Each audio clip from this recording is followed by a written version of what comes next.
Train থেকে একেবারে গভীর সমুদ্রে ঝাঁপ দিচ্ছে ঋত্বিককে আমরা এখানে স্পাই হিসেবে দেখতে পাচ্ছি।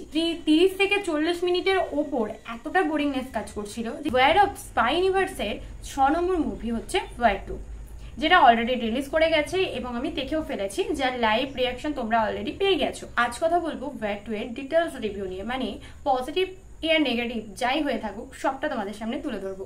সানি টকের সঙ্গে সিনেমার জগতে হারিয়ে যাও আর ছোট্ট করে সবকিছু জেনে নাও। এমনিতেই কুলি এবং ওয়ার 2 একসাথে রিলিজ হওয়াতে অলরেডি একটা ক্লাস হয়েছে, কিন্তু দুটো মুভির স্টোরি লাইন একেবারে ভিন্ন রকমের, তাই দুটোর মধ্যে কম্পেয়ার না করাই ভালো। ওয়ার 2 আসলে ওয়ারের সিকুয়েল, যেখানে ঋত্বিক রোশন এবং ট্রাইকা শ্রফকে আমরা দেখতে পেয়েছিলাম। ওয়ার 2 তেও ক্লাস হয়েছে, কিন্তু সেটা আবার সেই মুভিরই দুজন সুপারস্টারের মধ্যে, ঋত্বিক রোশন এবং জুনিয়র এনটিআর। দুজনের মধ্যেই কিন্তু নিজস্ব একটা সোয়াগ আছে, একটা অ্যাটিটিউড আছে। ফার্স্ট যখন মুভিটা স্টার্ট হয় সেই সময়ই ঋত্বিক রোশনকে একটা উলফের সাথে এন্ট্রি করতে দেখা যায়। সেই এন্ট্রিটা কিন্তু দারুণ ছিল। ঋত্বিকের সামনে যে আসবে তাকে সে ধ্বংস করে দেবে, ঋত্বিকের লুকটাই সেরকম ছিল। ঋত্বিককে আমরা এখানে স্পাই হিসেবে দেখতে পাচ্ছি, কিন্তু সেটা হিরো না ভিলেন সেটা তো আমরা মুভিতে জানবো, কিংবা জুনিয়র এনটিআরই বা এক্সাক্ট কোন রোল প্লে করছে সেটাও তোমরা মুভিতেই জানতে পারবে। ডাইরেক্টেড বাই আয়ান মুখার্জি, সব ঠিক ছিল, কিন্তু এক্সপেকটেশন যে লেভেলের ছিল সেটা টোটালি ডাউন হয়ে গেছে।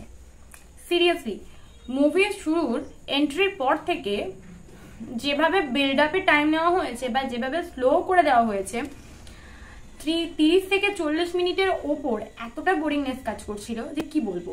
তাছাড়া সবকিছুকে ওভার দেখানো হয়েছে এখানে। যদি তোমরা শুধু এন্টারটেনমেন্টের জন্য দেখতে চাও তাহলে ঠিক আছে, কিন্তু কোনো লজিক খোঁজার চেষ্টাও করো না।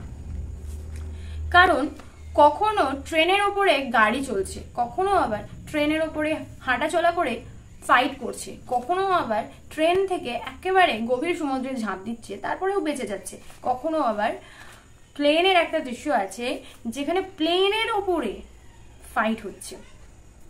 এখানেই শেষ না, একটা ওয়াটার বোট আছে যেটা জলে চলার কথা ছিল, সেখানে তো একটা কিছু এক্সাইটিং দেখাতেই হতো, তার জন্য বড় বড় বিল্ডিং এর ওপর দিকে উড়ে গিয়ে আবার জলে পড়ে। এখানেই শেষ না, হাজার হাজার বন্দুকের গুলি গায়ে লাগছে অথচ মানুষটার কিছুই হচ্ছে না। একটা সিন রয়েছে যেখানে জুনিয়র এনটিআর ঋত্বিক রোশনকে গুলি করবে ঠিক এইখানে, কিন্তু দুঃখের বিষয় তোমরা ভালো করে দেখবে যে এইভাবে যখন হাতটা দিয়ে এভাবে সরাচ্ছে তখন কিন্তু কোনো রক্তের চিহ্ন মাত্র নেই, আবার পরক্ষণেই দেখা যাচ্ছে এইখান থেকে রক্তটা ঝরে পড়ছে। কুচবি আর তাছাড়া যে কোনো মুভি দেখতে গেলে আমাদের যেটা হয় যে কোনো না কোনো গান আমাদের মনে গেঁথে থাকে, সেরকম গান মনে লেগে রাখার মতো কোনো গানই নেই, বেরিয়েই ভুলে গেছি, কারণ মনে রাখার মতনই ছিল না সেটা। জুনিয়র এনটিআর কিংবা ঋত্বিক রোশনের সোয়াগ দুজনেরই ভালো ছিল, কিন্তু কোথাও কোথাও যেন একটু ওভার অ্যাটিটিউড মনে হয়েছে। পজিটিভ দিক যদি কিছু বলতে হয়, ইন্টারভেলের পর থেকে যে স্টোরিটা স্টার্ট করা হচ্ছে সেই স্টোরির সাথে সাথে তোমরা কিন্তু কিছুক্ষণের জন্য এঙ্গেজ হয়ে পড়বে, এবং প্রত্যেকটা ক্যারেক্টারের একটা করে ব্যাক স্টোরি দেখানো হয়েছে। জুনিয়র এনটিআর কিংবা কিয়ারা কিংবা ঋত্বিক রোশন যেই হোক, এবং সেই ব্যাক স্টোরির মধ্যেই তোমরা জানতে পারবে যে ঋত্বিক রোশনের সাথে জুনিয়র এনটিআরেরই বা কি শত্রুতা ছিল, কেনই বা সবাই হাত ধুয়ে ঋত্বিক রোশনের পিছনে পড়ে আছে। প্রথমত ওয়ার 2 দেখতে যাওয়ার দুটো কারণ, এক হচ্ছে ঋত্বিক রোশন, দুই হচ্ছে জুনিয়র এনটিআর এর বলিউড এন্ট্রি। সব ঠিক ছিল, কিন্তু মনে রাখার মতো কোনো সিন নেই।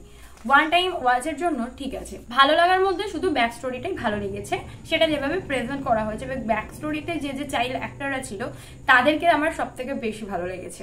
হলের মধ্যে মাত্র 10 থেকে 12-14 জন ছিল অডিয়েন্স, আর বাকি সমস্ত ভিড় উপচে পড়ছিল ধূমকেতুর জন্য। বলিউডের বিগ বাজেটের মুভি হয়েও সেইভাবে মানুষকে ইমপ্রেস করতে পারেনি, এটা তো বোঝাই যাচ্ছে। একদিকে ধূমকেতু, অন্যদিকে কুলি। সো ওয়ার 2 এর যখন এই সময়ই ক্লাস করারই ছিল, আমার মনে হয় মুভি এবং প্রেজেন্টেশনটাকে আরেকটু ভাবা দরকার ছিল, কারণ কুলি নিজের প্রেজেন্টেশন দিয়ে মানুষের মন জয় করছে, আর ধূমকেতু তো ইমোশনাল নস্টালজিয়া দিয়েই মানুষের মন জয় করে ফেলেছে। তো এখানে যে ওয়ার 2 এর স্টোরি লাইন সাজানো হয়েছে সেটা কলি বা কলকি এর ওপরে বেস করে করার চেষ্টা করা হয়েছে, মানে রিলেট করা হয়েছে। হ্যাঁ, দুটো ক্রেডিট সিনও আছে এবং পরবর্তী যে মুভি আলফা তারও একটা হিন্টস দেওয়া হয়েছে যে সেটা আসছে। সত্যি বলতে এই মুভিটা যেভাবে আমাদের হতাশ করেছে, তারপরে আর নেক্সট মুভি নিয়ে কোনো এক্সাইটমেন্ট আপাতত দেখাচ্ছি না। তো তোমরা যদি দেখে না থাকো তাহলে তোমাদের যদি চয়েস হয়ে থাকে দেখো, কিন্তু ওই ওয়ান টাইম ওয়াচিং। চলো আজকের মধ্যে এখানেই ভিডিওটা শেষ করছি। সানি টকের সঙ্গে সিনেমার বকবক হয়েছে শেষ। আবার দেখা হচ্ছে নেক্সট ভিডিওতে নেক্সট আপডেটের সাথে। তোমরা আমার চ্যানেল নতুন হয়ে থাকলে চ্যানেলটিকে সাবস্ক্রাইব করে আমার সঙ্গে জয়েন করে যাও।